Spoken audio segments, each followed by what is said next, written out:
투자 계약 관련돼서는 어찌 보면은 저희들도 특강이라든지 이런 것들을 많이 또 진행하기도 했고요. 근데 이제 투자 계약에 대한 어떤 지식적인 측면들은 이제 예전보다는 많이들 아시는 경우들이 있는데, 실무적으로는 이제 투자 계약과 관련돼서 투자 계약 체결 이후에 이제 투자자와 또 창업자의 관계 속에서 많은 이슈들이 있는 경우들이 있습니다.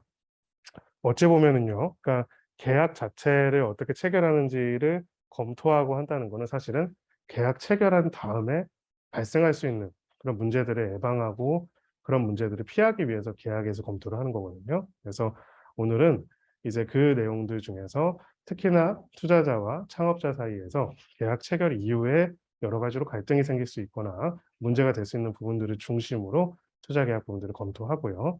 또 무엇보다도 이제 이런 내용들을 검토하고 이해하는 데 있어서 중요한 부분들이 그 내용에 대해서 각자 투자자로서, 창업자로서 어떤 입장을 가지고 있고 어떤 이해관계를 가지고 있는지 이해하는 부분들이 필요합니다. 저희가 이제 로스규이라는 이제 뉴스레터를 통해 가지고 제 코너를 이제 거기서 활동명이 곰디예요. 예, 그래서 곰디의 라운드 테이블이라는 이제 를 통해서 투자자와 창업자의 각각의 입장에 대해서도 이제 글을 쓰고 있는데, 오늘은 실제로 이제 투자자와 창업자 중에서 제가 보기에는 이제 가장 큰 거물 두 분을 모시고 이제 같이 또 대화를 나눠보도록 하겠습니다. 오늘 이제 좀 지식적인 측면은 사실은 참여하시는 분들 중에서 투자 계약에 이미 상당히 경험을 해보신 분들도 있고 또 아예 처음인 경우들도 있는데, 조금은 경험을 해보신 분들을 중심으로 생각하고 일단은 어, 강의를 빠르게 진행을 하고요. 몇 가지 또 궁금한 사항들은 저희가 질문에 답변 드리는 방식으로 그렇게 진행을 하도록 하겠습니다. 넘겨주시죠.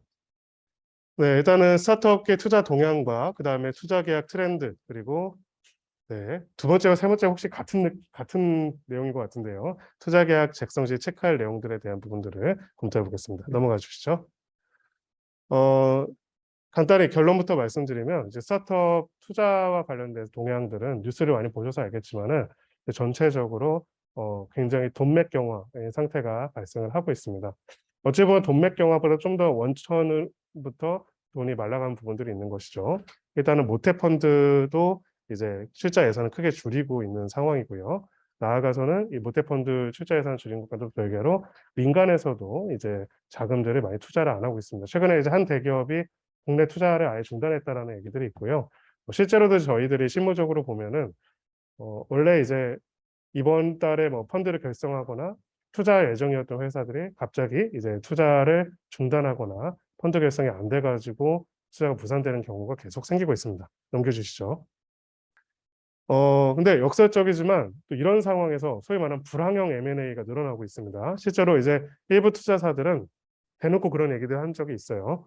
올해 그리고 내년 초까지 최대한 투자를 안 하다가 이제 소위 말해서 런웨이라고 하죠. 자금이 말라가는 알짜 스타트업들이 나오면은 그때쯤 굉장히 좋은 밸류로 투자를 하거나 아니면 좋은 밸류 인수를 하겠다, 이런 것들이 생기고 있습니다. 실제로 저희가 봤을 때는 오히려 M&A 관련된 문의나 논의들은 오히려 과거보다 더 늘어나고 있는 것 같아요. 즉 이제 어느 정도의 한계에 봉착한, 소위 기존의 투자가 막 늘어나고 있을 때 성장했던 때에 그 기준을 이제 더 이상 타기 어려워졌던 많은 회사들이 좋게 생각하면은 합종 연행 등을 통해 가지고 새로운 돌파구를 찾으려고 하고 있고요.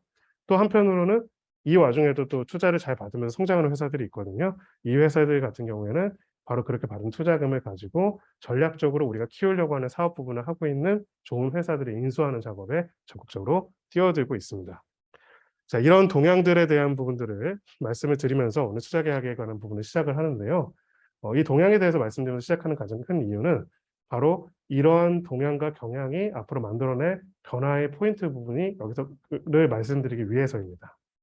즉 스타트업은 사실은 미래를 현재로 연결지어 가지고 그 가치를 바탕으로 투자를 받고 그 투자금을 통해서 현재 그 미래를 만들어내는 일들을 해가는 곳이라고 할 수가 있어요. 근데 그런 순서, 그런 커브, 그런 성장이 막히거나 정체됐을 때는 원래 가지고 있었던 그 예상과 기대에 반하는 일들이 벌어질 수밖에 없고, 사실 투자 계약은 잘 됐을 때보다는 바로 그런 문제가 있을 때를 대비하고 조율하기 위해서 체결되는 것이 대부분입니다.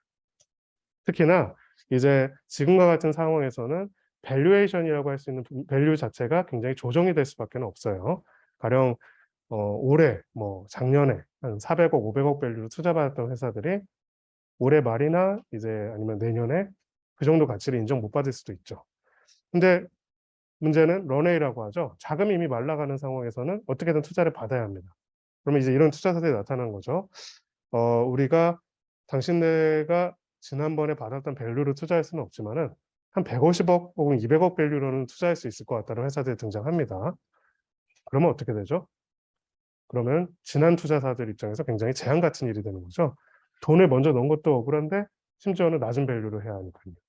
그러면 투자자와 창업자의 입장이 갈리기 시작합니다.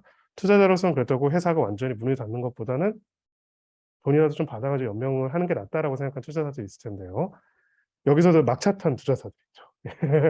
그 마지막 밸류를 찍어준 그 투자자들 입장에서는 이거를 좀 심하게 보면 배신이라고 볼 수도 있습니다.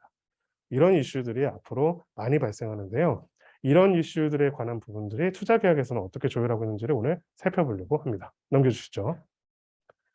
네, 그래도 기초의 첫 번째는 서로 이해할 필요가 있겠죠. 투자 계약이라고 간단하게 말하면 투자금을 주면은 그 투자금에 상응하는 새로운 주식을 발행하는 형태로 보통 이루어진다고 볼 수가 있습니다. 물론 주식이 아니라 사채를 발행하는 경우도 있고요. 또 기존의 주식을 양수하는 구주 양수도도 있지만은 기본적인 벤처 캐피탈들의 투자는 대부분 신주를 인수하는 방식으로 이루어집니다.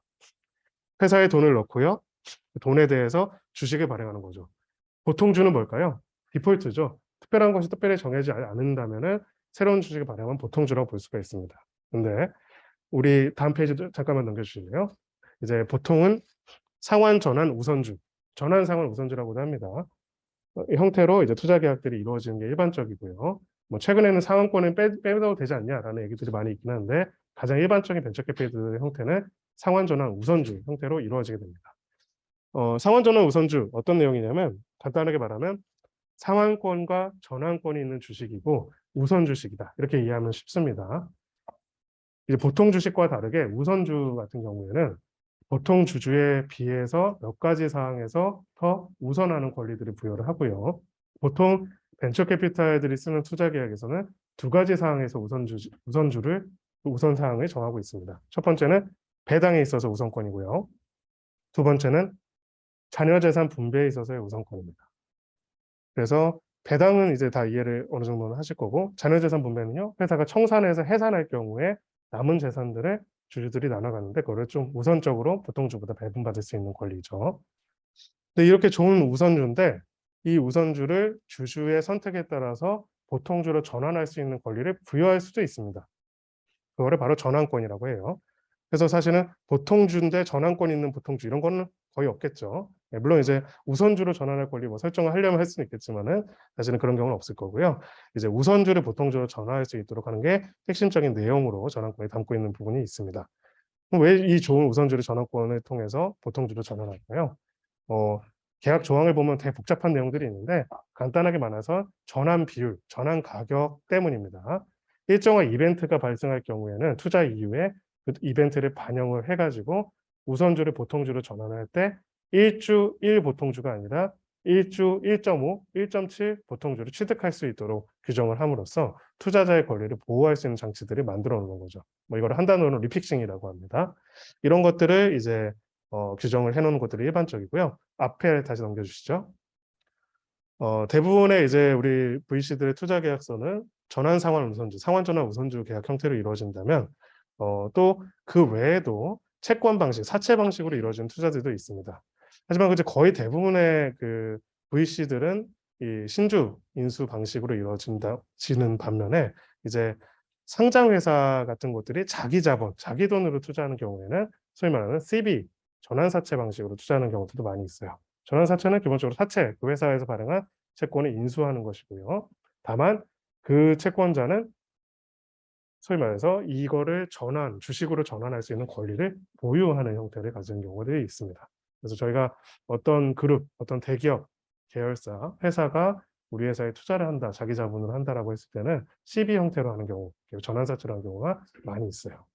오늘은 좀 그보다는 이제 벤처 캐피탈들의 투자 계약을 중심으로 소위 말한 ICPS 중심으로 한번 설명을 간단히 드리겠습니다. 넘겨주시죠.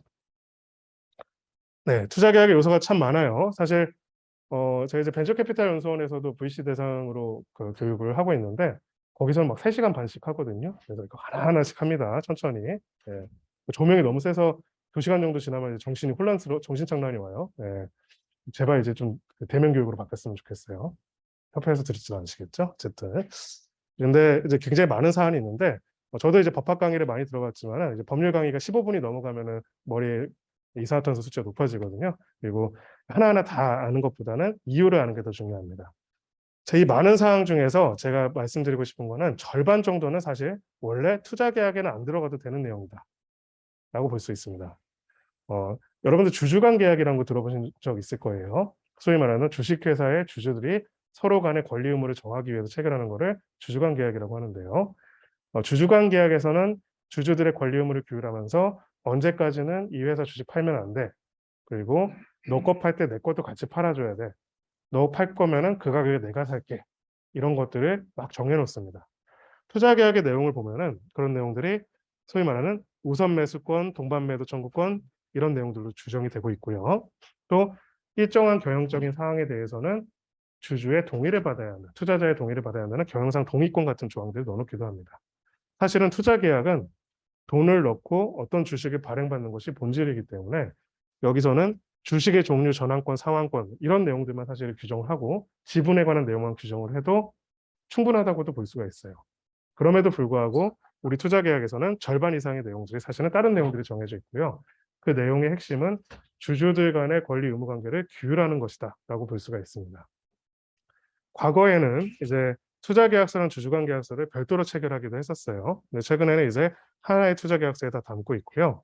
그러면 이런 내용들을 왜 규정이 됐는지 그 왜가 이후에 체결 이후에 어떤 과정을 드러나는지가 사실 오늘 세미나의 주제라고 볼 수가 있습니다. 왜냐? 권리 의무 관계를 규율하기 위해서예요. 우리 회사법적으로는 기본적으로 주식의 지분 비율에 따라 가지고 주주총회에서 의결권을 행사할 수 있고요. 주주들은 원칙적으로는 그 지분 비율을 넘어서는 의사결정권을 행사하기가 어렵습니다. 나아가서 주식회사는 많은 사람들이 오해하는 거랑 다르게 주식회사의 경영상 의사결정은 이사회에서 하는 거고요. 주주들은 상법과 정관에 정해진 사항에 대해서만 의사결정을 할 수가 있습니다.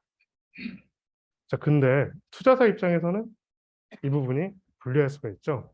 보통 우리나라 투자사들이 투자를 한 다음에 취득하는 지분이 아무리 많아봤자 10%가 넘지 않거든요. 물론 이제 지난번에 보니까 어떤 학생 창업팀 때 5천만 원을 투자할 테니 60%의 지분을 달라 이런 것도 있었어요. 네. 거의 M&A죠. 이 정도면요. 네. 이런 건 그거 나쁜 거예요. 그런 거 하지 말아요. 네. 그런 경우도 있지만 보통 10%가 넘지가 않아요. 그러면은 우리 주식회사법상으로는 우리 상법상 회사법상으로는 사실상 회사 의사결정에 아무런 관여를 할 수가 없습니다. 근데 우리 VC들이 투자를 하시는데 이 투자금 어디서 오는 거죠? 네. 피 같은 돈이에요. 이제 열심히 다른 출자자들의 돈을 모아서 펀드를 결성해서 그 돈으로 투자를 하는 겁니다. 근데 이 투자한 기업에 관해 가지고 아무런 관여를 할 수 없다면은 VC들 입장에서 굉장히 이제 선량한 관리자의 주의 의무를 이행하기 어려워질 수가 있죠. 그러다 보니까 여러 가지로 회사의 창업자와의 관계에서 권리 의무를 설정하고 특히나 권리 부분들을 행사하기 위해 가지고 별도의 계약으로 다양한 사항들을 규정하고 있습니다. 그런 내용들이 여기 있는 각 조항이라고 할 수가 있어요. 다 살펴보지는 않을 거고요. 오늘 주제에 맞는 핵심적인 조항부터 살펴보도록 하죠. 넘겨주세요. 투자 계약 검토 단계에서 지분 가지고 쟁점이 되는 경우는 거의 없습니다. 투자 프로세스상 사실은 투자 계약서가 서로 교부받고 검토되는 단계면은 이미 투자에 관해서 의사결정이 거의 내려진 경우가 많거든요. 물론 이제 몇몇 VC들 같은 경우에는 투자 심의 단계부터 계약서를 주고 이 계약 내용이 다 반영이 안 되면 우리는 더 이상 투심 다임 단계 진행 안 하겠다고 하는 경우들도 있기는 합니다. 보통은 이제 투자 여부는 확정이 되고 얼마 밸류에 이번에 얼마를 투자하고 몇 프로 정도 지분을 취득할지는 서로 정해진 경우들이 많이 있죠. 포스트나 프리는 생각보다는 실무적으로 헷갈리시는 분들이 있어요. 물론 한 번 투자 받으신 분은 다 알죠. 프리머니 밸류에이션은 우리 회사의 주식을 다 사는데 시가로 얼마 정도라고 생각을 한다. 이게 이제 밸류에이션이라고 한다면 프리와 포스트의 차이는 이번에 우리가 투자하는 금액을 우리한테 투자 받기 전에 밸류에이션에 더한 게 바로 포스트 머니 밸류에이션이다. 이렇게 이해할 수 있습니다. 간단한 것이죠. 넘겨주시죠. 그리고 실제로 투자 계약서에서 진술 및 보장 부분을 수정하는 경우는 거의 없지만 이제 실제로는 투자 계약 이후에 서로 간에 문제가 될 수 있는 사항 중에 하나가 진술 및 보장이라는 게 있습니다. 즉 투자는 기본적으로 돈을 받고 주식을 발부하는 거고요. 어떤 면에서는 주식을 파는 거랑 좀 비슷한 부분도 있습니다. 그 회사의 가치를 표상하는 주식을 주는 거죠. 그렇다면 이 주식이 그만큼 가치가 있는 것을 전제하는 건 이 회사에 관한 정보일 겁니다. 투자를 받는 회사들 입장에서는 이 회사에 대한 정보들을 제공을 해요. 우리가 뭐 어플리케이션으로 서비스하는 회사면 뭐 DAU가 얼마 정도 되고 뭐 소위 말하는 매출이 얼마 정도 되고 또 지분 구성은 이렇게 되어 있고 그런 내용들이 사실과 다른 경우에는 거기에 대해서 책임을 지겠다는 내용들 이런 부분들에 대한 부분들이 진술 및 보장에서 쭉 규정이 되어 있고요. 특히 우리나라 같은 경우에는 스타트업들한테 투자를 할 때 법무실사까지 하는 경우가 거의 없어요. 그러다 보니까 특히나 이제 문제가 생기면 나중에 진술 및 보장 내용을 위반했다라는 이유로 책임을 묻는 경우들이 많이 있습니다. 근데 재밌는 거는 해외 투자사들 같은 경우는 얼마 크게 투자 안 하는데도 법무실사를 요청하는 경우가 굉장히 많이 있어요. 자, 그래서 진술 및 보장은 조항 자체가 위험하고 그런 부분은 없지만 나중에 투자사와 창업자가 갈등하게 되는 요소의 시발점이 되는 경우는 많습니다. 가장 대표적으로 제일 많은 케이스가 어떤 케이스일까요? 이제 지분 구성이 실제랑 다른 경우들이에요. 소위 말해서 세 명이서 공동 창업을 했는데 우리는 이제부터 평등하다 만장일치야라고 했는데 이러면 아무도 투자를 안 해요라고 하면 어떻게 되죠? 그러면 대표는 너님이 하고 이제 지분을 너한테 몰아주고 우리는 이제 나중에 언제든지 이거는 우리 지분이라고 하자 이렇게 약속을 합니다. 어찌 보면은 많은 스타트업들이 이렇게 하는 것 같아요. 또 어떤 분들은 이렇게 하라고 변호사님들이 막 하시는 경우들도 있어요. 이게 진술 및 보장 조항에는 보통 위반됩니다. 뭐죠? 진술 및 보장에서 투자사할 때 제공한 정보들, 주주 구성, 주주 명부, 이사의 의사록 등의 진실과 다른 부분은 없고 허위인 사실이 없다라는 내용들을 개런티하는 내용들이 들어가 있습니다. 그리고 이후에 말씀드리겠지만은 주식 매수 청구권이라는 무서운 권리를 행사할 때 이 진술 및 보장을 위반했을 경우에는 사실상 투자 원금 플러스 알파를 배상해야 할 책임까지도 발생하게 돼요. 그런데 어떤 경우 특히 위반이 많이 되냐면 바로 그 주주 명부상 이제 명의 신탁이 있는 것들이 들키는 경우들이죠. 어떤 케이스를 말씀드리고 싶다가 가상의 케이스로 말씀드릴게요. 예. 실제로 그 명의 신탁한 주식을 놓고 이제 두 회사 창업자들이 서로 싸우다가 이제 그런 내용들을 심지어 투자자들한테 다 알리면서 이슈가 됐던 사안들도 있고요. 그럼 투자사 입장에서는 이거는 진술 및 보장 위반이니까 계약상 책임을 물어야 하는 게 아니냐 이런 것들을 검토하는 사안들도 있습니다. 그래서 이런 이슈들도 있다는 것도 말씀을 드리고요. 진술 및 보장 부분은 조항보다도 그 내용에 우리가 책임질 수 있는 내용들이 들어가 있는지 실제로 우리가 준 자료 중에 문제가 없는지를 확인할 필요가 있습니다. 넘겨주시죠. 네, 오늘의 사실은 주인공 친구는 이 경영상 동의권이라는 친구예요. 이 경영상 동의권에 대해서는 아직 우리 회사법적으로는 뭐랄까 방향성이 딱 정립되어 있지 않은 부분들이 있고요. 특히나 최근에 서울고등법원 이제 판결을 통해 가지고 이 유효성에 관해서 무효다라는 판단이 나온 상황에서 향후 이거에 대한 방향성에 대해서 크게 문제가 될 수 있는 조항입니다. 대부분의 투자계약서에서는 투자자한테 회사의 경영상 중요한 의사결정에 대한 투자의 사전 동의권을 부여를 하고 있어요. 그래서 넘겨주시죠. 보통은 이러이러한 사항들을 할 때는 투자자한테 사전에 그 일자로부터 2주 전에 서면 동의를 받아야 한다라는 내용들을 규정을 하고 있고요. 정관의 변경, 그리고 신주 발행, 그리고 어떤 새로운 사업의 착수, 뭐 자산 총액 몇 프로 이상의 자산 매입, 자금의 차익, 스톡옵션 부여, 뭐 기존 사업의 중단, 뭐 이런 것들에 대해서는 다 동의를 받아야 한다고 되어 있습니다. 보통 이제 내용을 보면은 주주총회 특별결의 사항에 해당되는 내용들은 거의 다 경영상 동의권을 넣는 게 일반적이고요. 그 외에도 과거에는 이거는 좀 제가 봤을 때는 법률적으로 불비한 잘 몰라서 그러셨던 것 같은데 투자사들이 모든 이사회 결의 및 주총 결의 사항에 대해서 사전 동의 받아야 한다 이렇게 하시는 경우도 있었어요. 지금도 한 200개 검토하면 1개 정도 그런 회사들이 있습니다. 네, 그러면 안 돼요. 그거는 창투사는 경영지배 목적으로 투자하는 게 원칙적으로 금지되어 있고요. 이사회와 주총의 모든 결의 사항을 사전 동의하는 건 경영지배라고 봐도 됩니다. 네, 그런 거 하시면 안 되고요. 좀 심하게 말하면 그 정도면은 이제 재무제표도 연결로 잡아야 돼요. 왜냐하면 지배회사잖아요. 그렇죠? 예, 뭘 모르고 그런 걸 하는 겁니다. 근데 우리는 다 이렇게 체결해요. 뭐 이런 분도 있으세요. 네, 그러면 안 되는 거고요. 자, 이게 왜 문제가 되냐? 실제로는 회사가 투자를 한 다음에 이제 각 투자사마다 사후 관리라는 것들을 하게 됩니다. 우리가 투자한 포트폴리오사들이 어떤 이슈들이 있고 어떻게 나아가는지를 관리를 하는 거죠. 원칙적으로는 우리 회사법상으로는 소수 지분을 가지고 있는 주주는 회사의 경영의 의사결정에 참여할 수 있는 방법이 사실 거의 없습니다. 주주총회 특별결의 사항 같은 경우에는 3분의 2 이상의 수로서 결의를 할 수 있는데, 그렇다면 사실 33.3% 이하의 지분을 가진 주주들은 주총 특별결의 사항을 저지하기가 사실 어렵고요. 무엇보다도 주총 결의 사항이 아닌 여러 가지 사업 착수라든지 많은 내용들에 대해서는 심지어는 의결권을 행사할 기회조차 없습니다. 이거를 우리가 회사법적으로는 소유와 경영의 분리 원칙이라고. 원칙적으로는 주주가 경영을 하는 것이 아니라 주주는 경영권을 가진 이사진을 선임하는데 1주 1 의결권에 따라서 참여할 수 있을 뿐이고, 원칙적인 회사의 의사결정들에 직접 참여할 수는 없는 것이죠. 자, 그런데 그러다 보니까 이제 투자사 입장에서는 이 친구들이 어떤 일을 어떻게 하고 이것이 주주들의 이익에 반하는지 안 반하는지를 확인하거나 통제할 수 있는 방법이 사실은 없습니다. 경영상 동의권은 그래서 만들어진 장치라고 할 수가 있어요.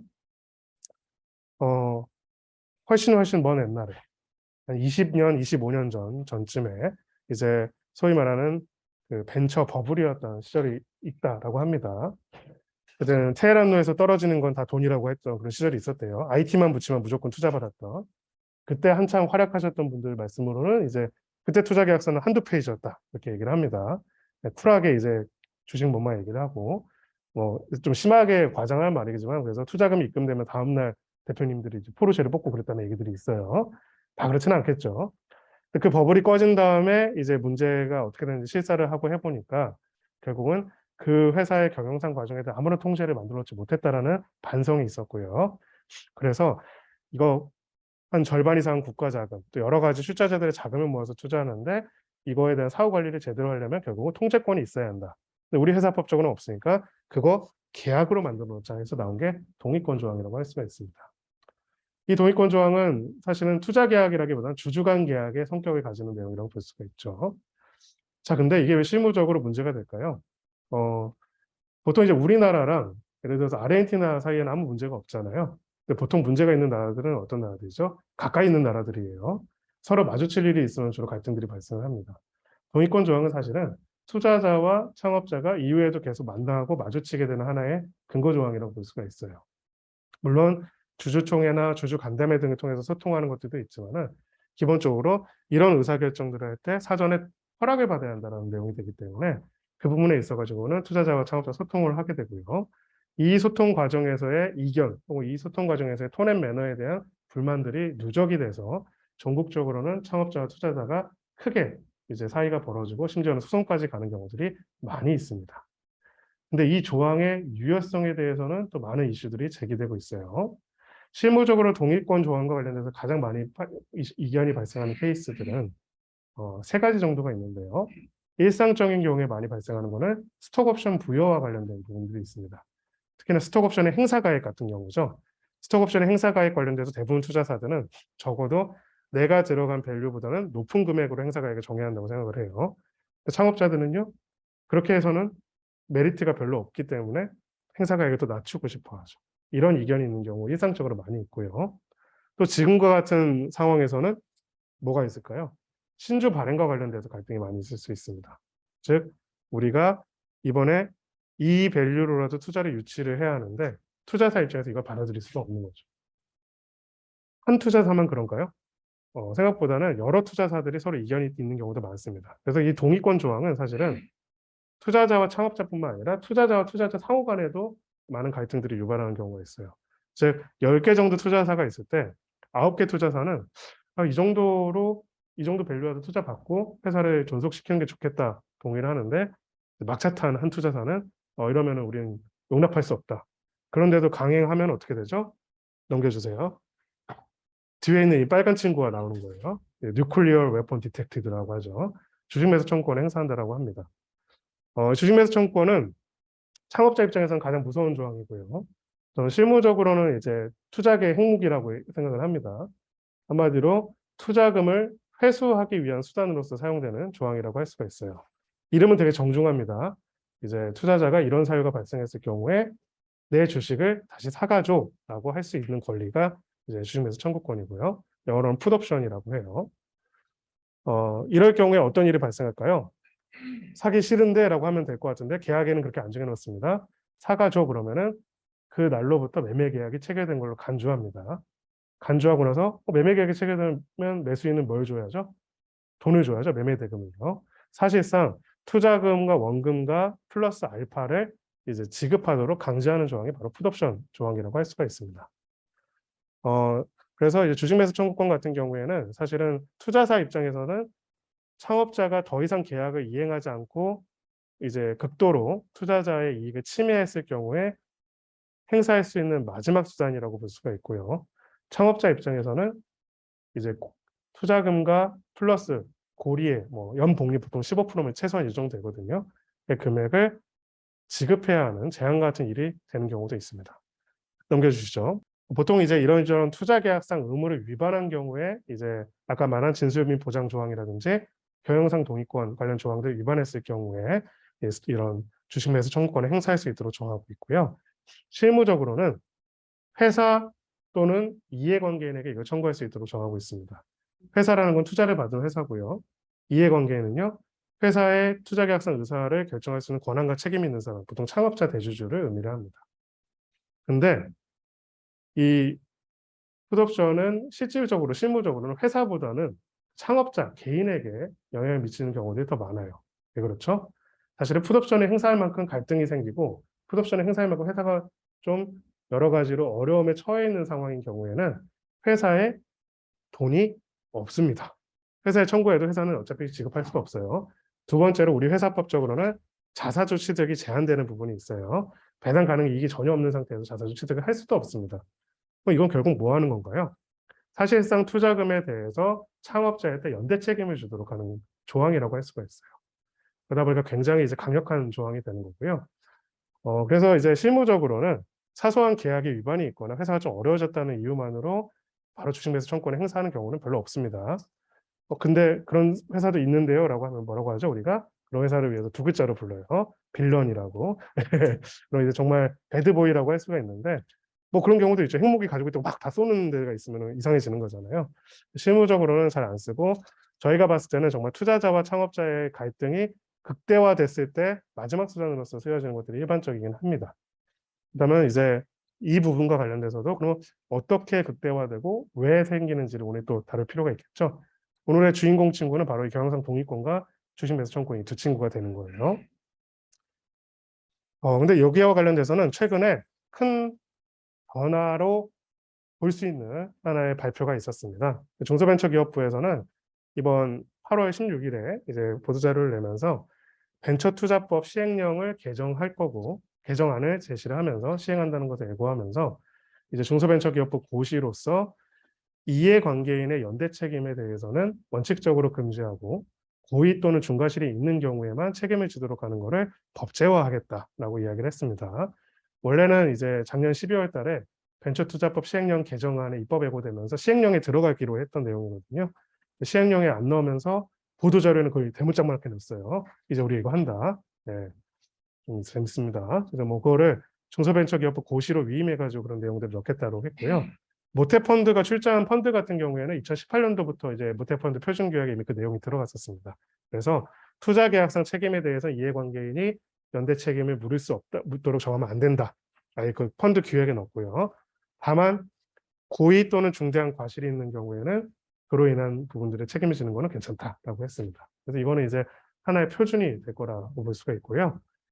그래서 저희가 올해 검토했던 건들 한 100건 중에서 거의 한 98건 정도는 이미 이게 반영이 되어 있어요.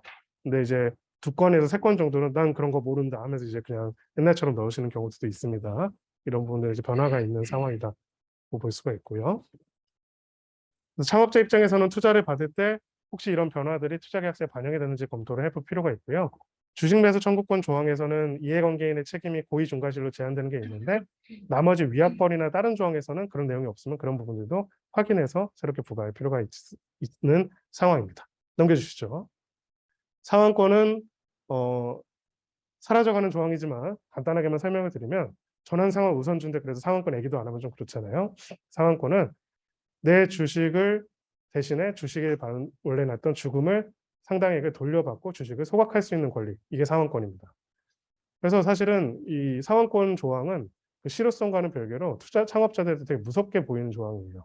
투자를 한 다음에 어떤 기간이 지난 다음에 상환권을 행사할 수 있다라고 규정이 되어 있으니까 이거 갚아야 하는 돈인가라고 생각을 하죠.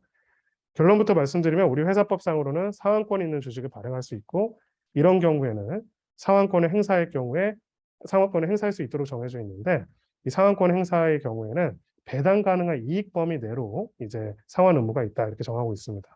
그래서 실무적으로는 결론적으로 잘 안 쓰입니다. 왜 그럴까요? 네, 우리 회사 배당 가능한 이익이 넘쳐요 라는 회사가 별로 없어요. 예, 그럼 스타트업이 아닙니다. 예, 스타트업 아니고요. 그리고 배당 가능하게 이익 넘치는 회사인데 그럼 우리는 상환권 당하지 않을까요? 네. 만약 그런 회사한테 상환권 행사하면은 그 투자자는 배임이에요. 그렇죠? 예. 그런 회사 주식 잘 가지고 있어야 합니다. 여러모로 그래서 실무적으로 상환권 행사가 사실 거의 안 됩니다. 그러다 보니까 이제 최근에는 상환권을 아예 빼고 전환 우선주 계약으로 투자를 하는 경우도 늘어나고 있는 상황이고요. 다만 여기도 좀 이상하고 귀여운 친구들이 넣어놓는 경우들이 있어요. 배당 가능한 이익이 없어서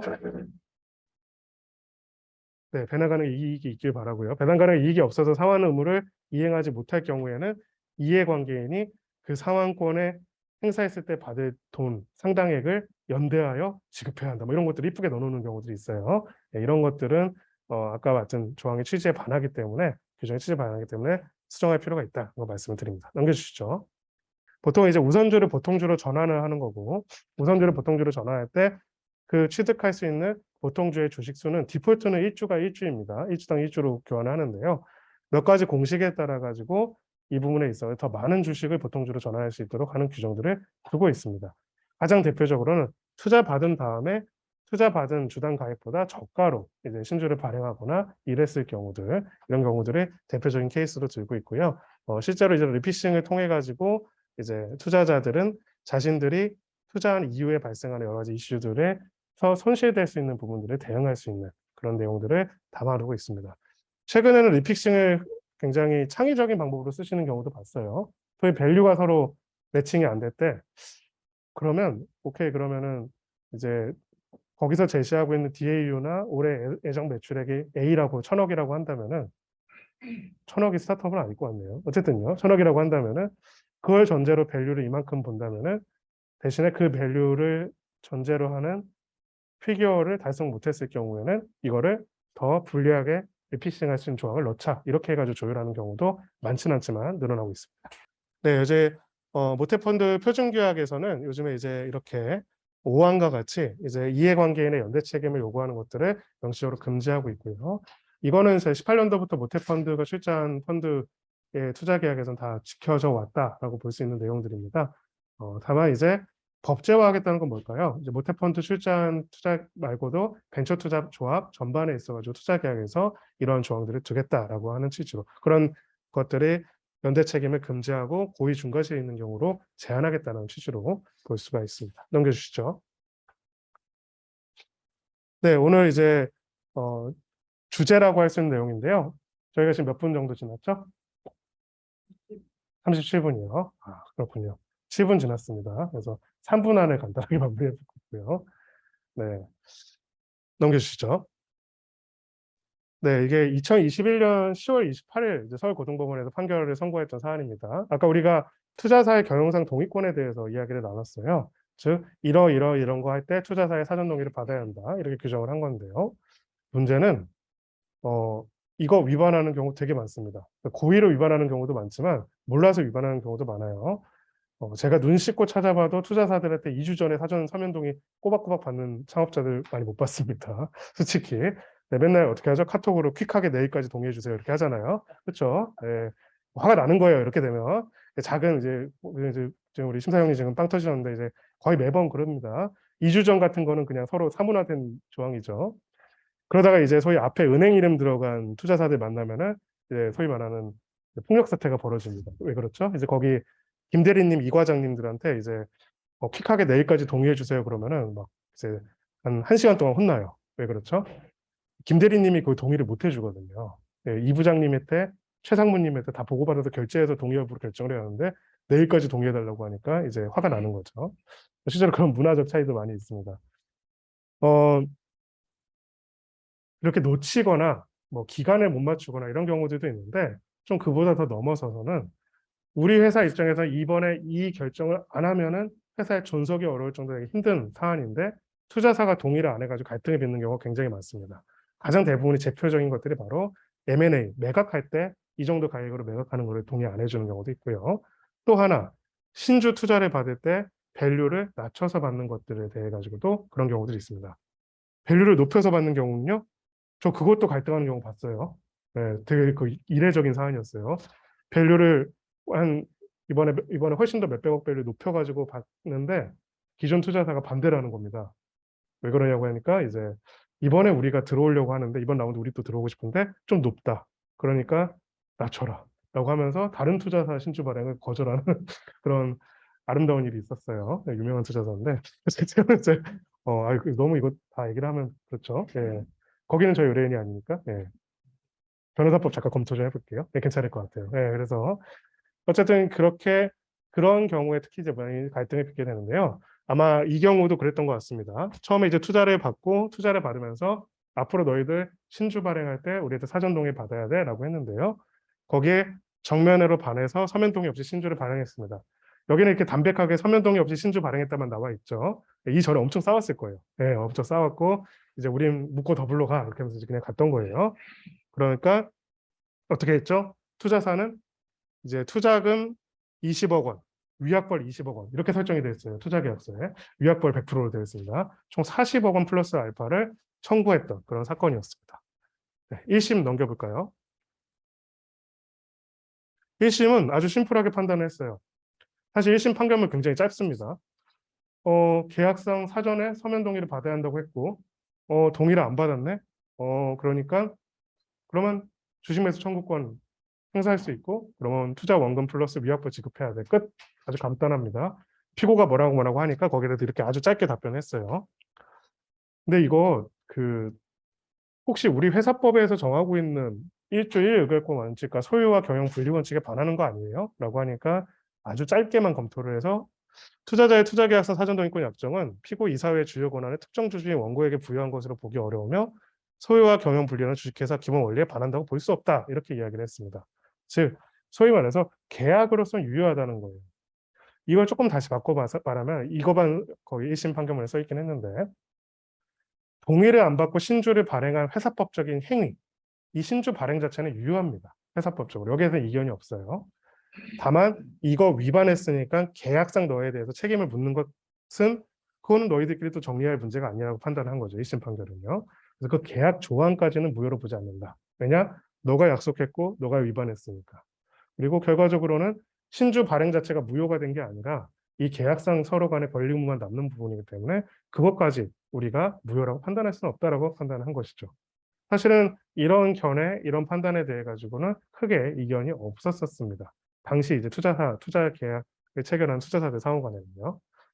근데 2심에 이런 판결이 선고됐어요.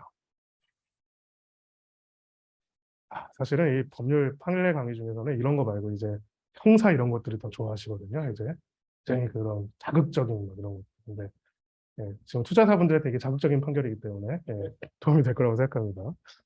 2심 판결은 주주평등 원칙에 위배돼서 무효다라고 판단했습니다. 신주 발행에 대한 동의권, 이 사안에서 문제된 사안만 무효라고 판단했는데 사실은 이 판결의 논리대로라면 앞으로 경영상 동의권 모든 조항이 무효가 될 여지가 있어요. 즉 우리 회사법에는 명시적으로 1주는 1의결권을 가진다는 1주 1의결권 원칙이 규정이 되어 있고요. 모든 주주들은 가지고 있는 주식 수에 비례해서 평등하게 대우받는다라는 주주평등의 원칙이라는 게 있습니다. 이게 허물어지면 어떻게 될까요? 어떤 사람은 난 한 주를 갖고 있지만 사실은 5천 주의 의결권이 있어. 뭐 우리 이거 제도로 도입하려고 했죠. 차등 의결권이라는 제도예요. 그런 게 제도로 도입돼 가지고 서로 알고 있으면 괜찮은데 제도가 아니라 회사마다 내부적으로 주주들끼리 이렇게 정한다면은 이것이 유통이 됐을 때 대혼란이 발생할 겁니다. 이거 갖고 몇 의결권을 행사할 수 있는지 사람들이 서로 다른 거죠. 소위 말해 화폐 단위를 바꾸는 거나 마찬가지의 문제가 되는 거예요. 그래서 우리 회사법에서는 강행 규정으로서 주주평등의 원칙을 두고 있는 거죠.